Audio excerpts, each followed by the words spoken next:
Hello there, welcome back to another video of Art Talk. As you know, here I don't try to explain each steps of my work, rather I try to summarize the whole process of my painting into an abstract idea. As in this video, I am going to paint a detailed eye in acrylic. If you are interested to know about the materials I have used for this painting, like always, you can head to the description of the video.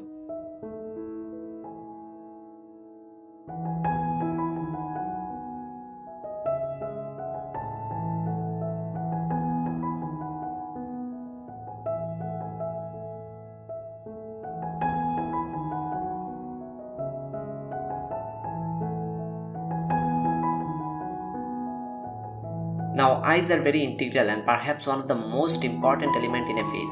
It actually defines the character of the portrait.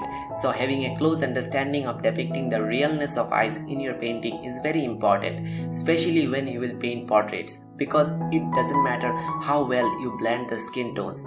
If the eyes doesn't look real, your portrait will always remain incomplete. So like any other object, to paint a realistic looking eye, you must start with a precise drawing with proper alignment of the eye. I always prefer to do some quick live sketches of the eyes whenever possible, because those sketches will surely help you to understand the alignment of the eyes with the overall structure of the face. But the sketches alone will not serve the purpose, so you must have a good reference image to understand the values and the colors involved in your subject, as in this case for an eye.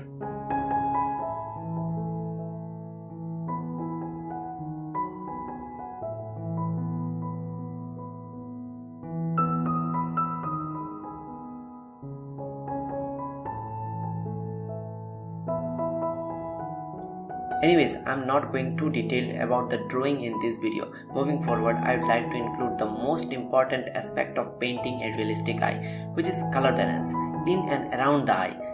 Because the iris is not plain dark brown, black or blue, it has a lot of tonal variation along with reflected color from the surrounding, which makes the eye look realistic. Otherwise, it will look as flat as your carpet.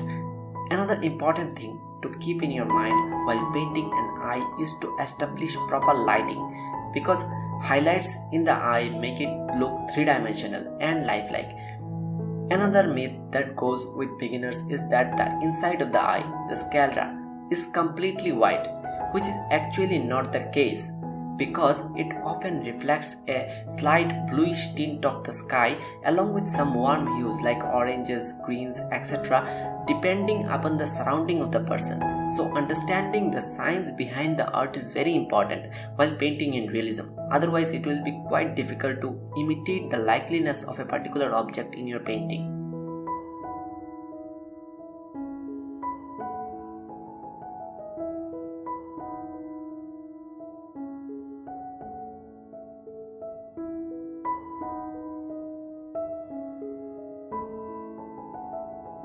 Another important tip that I can offer is to add fine little textures and veins in the eyes, which actually helps the eye look more natural and organic rather than being comical and flat. Now comes the tricky part, which is to paint eyelashes and the eyebrows. Now, if you try to paint them as exactly as they are in your reference, it will take you ages. So it's always better to paint their resemblance rather than try to copy them as exactly as they are.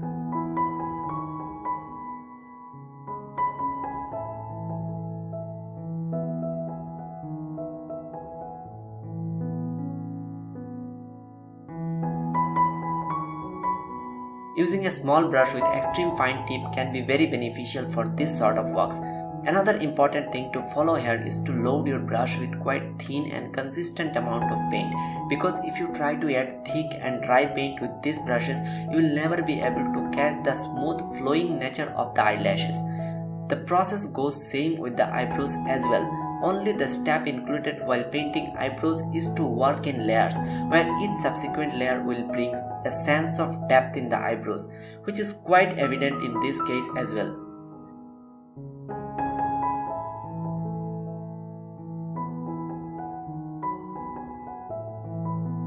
Hopefully this will help you paint a better looking eye in future. Thanks a lot for your time, guys. See you all with a new video next week. Till then, take care. Hey guys, thanks a lot for watching. If you want to support my work, then please do like, comment and share my works, and also don't forget to subscribe to my channel and hit the bell icon, which is very important so that you get notified as soon as I post a new video.